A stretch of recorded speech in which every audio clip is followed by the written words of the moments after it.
What if we are not bored with life, but with who we had or have to become to survive it? The strange discomfort we feel when life finally slows down and there's no hurt, rush, or anxiety anymore.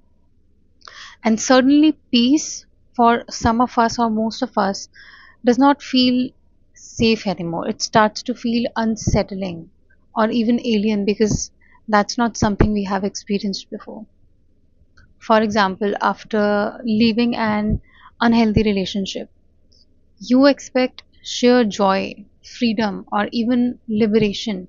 Or on the other hand, you expect hurt. But what actually bubbles up is this strange restlessness and unease. It's one of the reasons why so many people go back to their exes even when things clearly didn't work out in the first place. Or a crazy deadline finally passes, and instead of feeling joy, we feel too free, like we don't know what to do without that overdrive we were under all the time. It shows how deeply our systems can adapt to stress, like getting so used to the noise of the thunder that the silence afterwards feel pointless and hollow. We start poking holes in our happiness. We start drifting back to unhealthy patterns and stuff to make sure there is chaos in some way, in some kind. We mistake calm for emptiness, but in reality, it's a new kind of fullness we have not learned to sit with yet. I remember when recently my life got a little quiet for the first time ever. I had a little bit of inner peace, inner space, and calmness. Somehow I developed that with time. But it did not feel peaceful after a few days or few months. It felt hollow, like I was waiting for some kind of storm to come automatically from somewhere, as if my nervous system didn't know what to do with this stillness that was created everywhere. Like my body remembered that tension and it wanted it, it was craving it. And I ended up sabotaging it and going back to losing all the inner space I built over time, day by day. Because for the longest time, I was just surviving and not living. The survival mode, fighting, fixing, and proving all the time, living on the edge. And when life no longer demanded that of me, I didn't know who I was anymore or what to do with all of this thing happening. Actually, nothing happening. So peace felt like boredom. But really, it was just unfamiliar, not unsafe, just new. So, what now? What to do with that calm, with that peace when you have become so used to being on a high alert, carrying that siren everywhere with us on our heads, everywhere?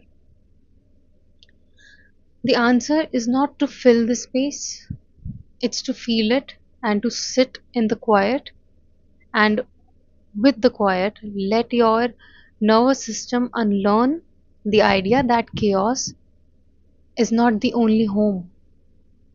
And most importantly, to remind yourself that safety can be boring, safety will be boring, and it might not give you that adrenaline, but it gives you back your breath, that basic sense of okayness that we had been longing for a long time, that we were craving all along.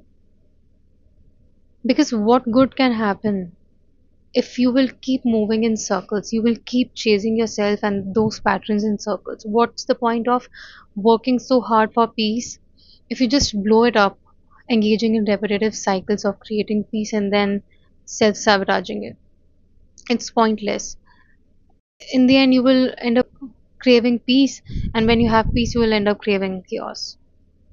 And keeping your peace does not mean you have to become a hermit and withdraw from life altogether. It's not about, cutting everything off just to protect it. And then you're not living life anymore. It's about being conscious of what you are signing up for. You can still live your life, deal with your stuff. You will face tough times and difficult times. But the key is to not getting so carried away by the storm that you forget you actually built a shelter for yourself.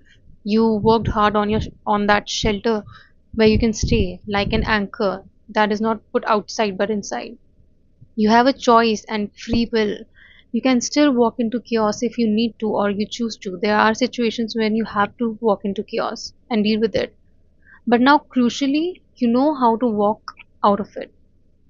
The danger comes when you stay too long, when the calm you carefully created inside gets shattered into so many pieces, so small you can't even collect them. It's broken beyond repair.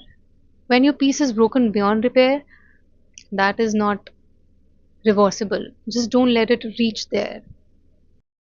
So, now another angle, another path, one most of us struggle to take, and it's very difficult to take it really for everybody. The path of being grateful for feeling things so deeply because we are constantly running from either state anyway. I actually read this somewhere. Even when it hurts, being grateful that we can actually feel emotions so deeply, that deeply, that it feels like our blood is boiling and our ribs are breaking into pieces and our flesh is being torn apart and my heart is in my palm or my bones are crackling.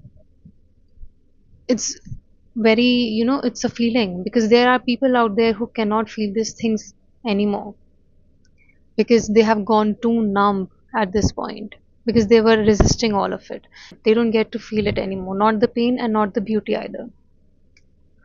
So sometimes you just have to sit and maybe feel all of it rather than, ignoring it, staying away from it, accepting the whole emotional picture that is put in front of you, redefining peace, feeling the chaos if it's created intentionally or unintentionally until you go back to feeling peace again finally. Feeling both of them fully, not running from either of them. But coming back to peace, since it's more important. So maybe it is not the absence of excitement, maybe it's the space where we finally meet ourselves without distractions, without disturbance, without defense. If it feels boring, maybe that's not a sign to run or ruin it, but a signal to rest, to feel, and to learn a new way of being, to begin again in a way we never have before, from a place that's more centered and aware. So, big takeaway from this is that feeling is step one, and then allowing ourselves to sit with it, not rushing to fill the silence with noise and drama, but maybe with something better. Trying to do that, not treating it like a vacuum, seeing it as a chance to finally rest and finding a more balanced way to live life. A signal to take a pause where you can meet yourself finally.